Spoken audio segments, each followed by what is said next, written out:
검찰은 수사를 하는 것입니까? 아니면 스토킹을 하는 것입니까? 서울중앙지검 반부패 수사 3부가 이재명 대표와 가족들의 수년간 자금 흐름을 살펴보고 있다고 합니다. 도대체 몇 번째입니까? 계좌가 헐게 생겼습니다. 지금까지 대장동 사건으로만 1년 넘게 수사를 하고도 이재명 대표와 아무런 연관성을 찾지 못하니 이제는 부정한 돈을 받은 것처럼 몰아가고 있습니다. 윤석열 정권의 검찰이 보이는 행태는 전혀 상식적이지 않습니다. 검찰은 마치 스토커처럼 집요하게 이재명 대표 수사에 올인하고 있습니다. 대선 이후 지금까지 야당 대표 관련한 압수수색은 무려 235건입니다. 야당 대표 관련 수사의 10분의 1, 아니 100분의 1만 수사했더라도 김건희 씨 논문 표절 의혹 수사, 도이치모터스 주가 조작 수사는 진작에 끝나고도 남았을 것입니다. 검찰이 대장동 수사의 핵심인 50억 클럽에 대해서 이렇게 열심히 집요하게 압수수색하고 수사했다는 얘기는 들어본 바가 없습니다. 자기 편은 증인과 물증이 확실해도 아무 문제가 없는 것처럼 봐주고 정적은 신빙성 없는 진술만으로도 끝까지 죽이겠다고 달려들고 있습니다. 검찰은 야당 대표 스토킹이 아니라 논문 표절 의혹, 주가 조작 수사, 50억 클럽 수사에 전념하기를 바랍니다. 반헌법적 범죄도 서슴지 않는 검찰, 공무상 비밀 누설죄로 고발을 검토합니다. 언론의 단독 보도 뒤에 숨은 검찰의 낙인 찍기, 망신주기 수사가 도를 넘었습니다. 헌법에 명시된 무죄 추정의 원칙을 멋대로 위반한 채 언론 플레이, 여론 재판에만 몰두하고 있습니다.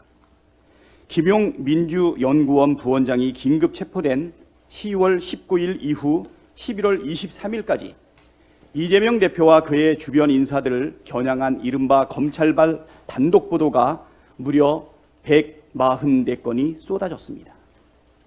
얼마 전에 85건이라고 얘기했는데 이렇게 많이 늘어났습니다. 하나같이 검찰이 수사 중인 사안을 언론에 흘리지 않았다면 보도할 수 없는 내용들입니다. 검찰 독재 정치 탄압 대책위원회는 앞서 검찰의 반복되는 피의사실 공표를 규탄했고, 당 법률위원회는 지난 11일 공수처의 관련 검사들을 피의사실 공표 혐의로 고발했습니다. 그러나 검찰은 이를 비웃듯 피의사실 공표를 멈추지 않고 있습니다. 이에 서울중앙지검 관련 검사들을 공무상 비밀누설 죄로 고발 조치를 검토하겠습니다. 우리 형법 제127조는 공무원 또는 공무원이었던 자가 법령에 의한 직무상 비밀을 누설한 때에는 2년 이하의 징역이나 금고 또는 5년 이하의 자격정지에 처한다고 규정하고 있습니다.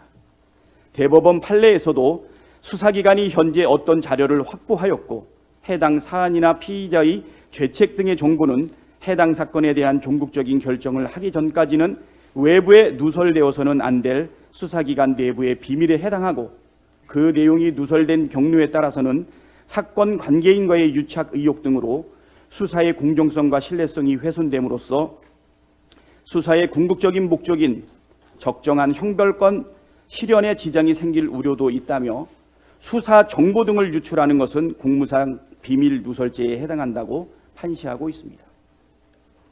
공무상 비밀을 누설하면서까지 언론의 피의사실을 공표하는 의도는 명백합니다.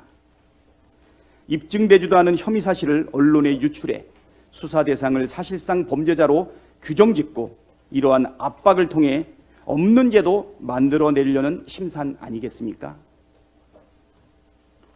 이는 수사가 아니라 언론 플레이, 여론 재판에 몰두하는 검찰의 조작 수사 행위를 더 이상 좌시하지 않겠습니다.